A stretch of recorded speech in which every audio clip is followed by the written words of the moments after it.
Hey guys, what's going on? This is Dan Solitro with another edition of Solitro Reviews Albums here on To All the Crowded Rooms, and today we are going to be talking about Post-Human Survival Horror, the new EP from Bring Me the Horizon.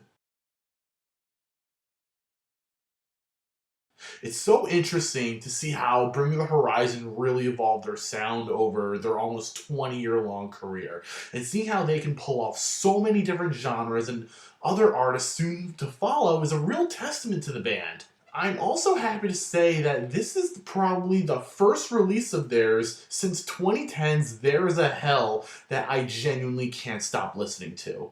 There's so many cool things going for this EP, and what's really cool to know is that this is the first of 4 EPs to be released under the Post-Human project.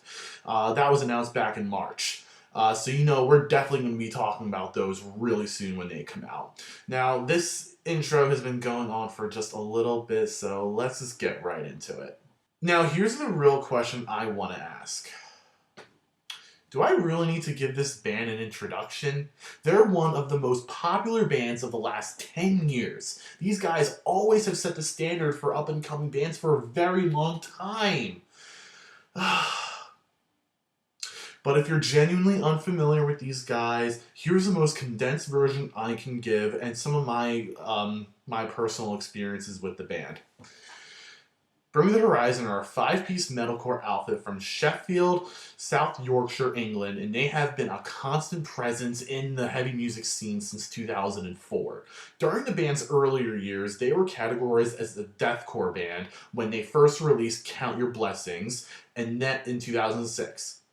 Then in 2008, they really gained mainstream success with their album Suicide Season. At that time, I was a 16-year-old in high school, and I remember seeing absolutely everybody at my school wearing nothing but Bring Me the Horizon shirts that I know damn well they bought from Hot Topic, constantly playing songs like Chelsea Smile, Diamonds Aren't Forever. I think I've seen the Chelsea Smile video like a million times at this point in my life. And from that point on, they were even bigger. And then following that was 2010's There Is a Hell. Believe me, I've seen it. There Is a Hell. Let's Keep It a Secret. Oh my god, that is a long ass title, but I don't care. It's still my favorite album by them. 2011 and 2012 were relatively quiet for these guys until the release of Sempiternal. This saw the band shifting their sound from the metalcore sound that they popularized to a more pop-oriented direction, especially with the input from new member at that time, Jordan Fish. 2015's That's the Spirit saw the band incorporating more electronic influence into their sound, and 2019's Amo saw the band go in a complete pop direction. Okay, that was a lot. I hope you're all still with me right now, and I love each and every single one of you who are still with me right now. But what I'm getting at is that these guys have been around and they have done so much to evolve their sound in fresh and exciting ways. With Post-Human, it looks like they've embraced the electronic influence completely and incorporated a lot of influence from heavy music that was really popular in the early 2000s, which I'll get to right now, actually. I've always respected Bring Me the Horizon for staying just ahead of the curve when it comes to their music, and they've done it throughout their entire career. They never stuck with one sound for too long, and they were always the ones who were innovating when it came to that style of metalcore. A little off topic right here, they were also innovative when it came to merch as well, especially with Drop Dead, the clothing line associated with them, and Ollie Sykes as a frontman in general. Now back to the album. After listening to this EP multiple times, I'm continually hearing influence coming from bands like Slipknot, Slayer, Linkin Park, Deftones. The album absolutely screams early 2000s heavy music, and this album is not afraid to show it. The opening track, Dear Diary, kind of sounds like a crazy mix of thrash metal and nu metal.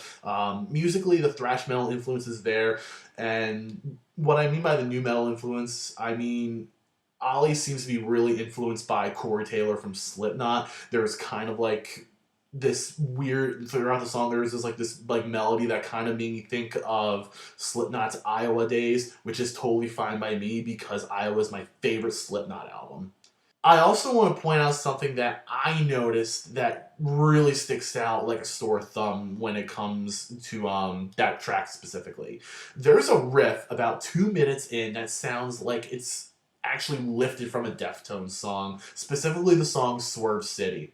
The guitar tone even sounds eerily similar, and I can't help but think that other parts of the internet have also pointed that out as well. So I don't know. Maybe courts will decide that. Anyway, songs like, let's just get back to this. Songs like Parasite Eve and Teardrops absolutely scream Hybrid Theory era Linkin Park, especially in the choruses. It sounds like he's channeling his inner Chester Bennington, and Ollie has been doing that even before in their album That's the Spirit, specifically the song Throne. Obey is debatably the catchiest song on the EP, with an extremely infectious chorus, and there is a tinge of that Corey Taylor sounding melody in his vocals. Even the verse with Youngblood actually worked really well in this, and I don't even know who Youngblood is. Kingslayer features the band Baby Metal, and alright everyone, I'm going to be completely honest with all of you here. This takes the award for Dan Solitro's favorite song off of the EP. Like, it straight up sounds like an anime intro, and I am 1000% here for this. And I feel like somebody out there right now needs to make like an AMV of Naruto and Sasuke fighting to this song. Whoever does that has my undying love, and I will. What makes this even more. And what makes this even more awesome is that Ollie asked Baby Mel to re-record some of their parts in Japanese, and I am so happy he did that. Thank you, Ollie.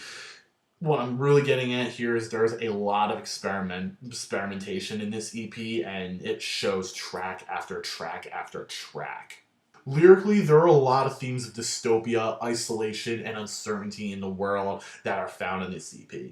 This was written during the start of the COVID-19 pandemic, and with everyone being in the same boat of not knowing what's going to happen next, and feeling like we're living in some kind of like hellish dystopian sort of 1984 style world where nothing seems to be getting better, it's understandable that a lot of these lyrics reflect what the world is in 2020. Production was actually helmed by Mick Gordon, and the way he came about doing this EP is actually really interesting. Ollie was playing through the game Doom Eternal, which Gordon has actually done the soundtrack to, and he's also done the soundtrack to the previous Doom game from 2016. Ollie was so inspired by that soundtrack that he contacted Mick, and he went on to record the song Parasite Eve, and then the entire EP as a whole. I gotta say, for him being a video game composer, he did a fantastic job with this EP, and I hope Bring Me the Horizon and Gordon collaborate on future projects.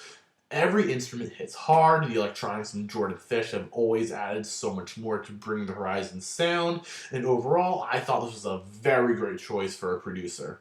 And that is it for Bring Me the Horizon. If you're interested in listening to this album, it is available on Spotify, Apple Music, YouTube, Tidal, wherever you stream your music. And let me know your thoughts. I want to hear your thoughts on Posthuman in the comments down below. Whether you liked it, you hated it, you thought it was okay, you want Bring Me the Horizon to go back to being a deathcore band. I would love to hear what you have to say about this album. And also, make sure you like and subscribe to us here on YouTube, like us on Facebook, follow us on Instagram. This is Dan Solitro signing out.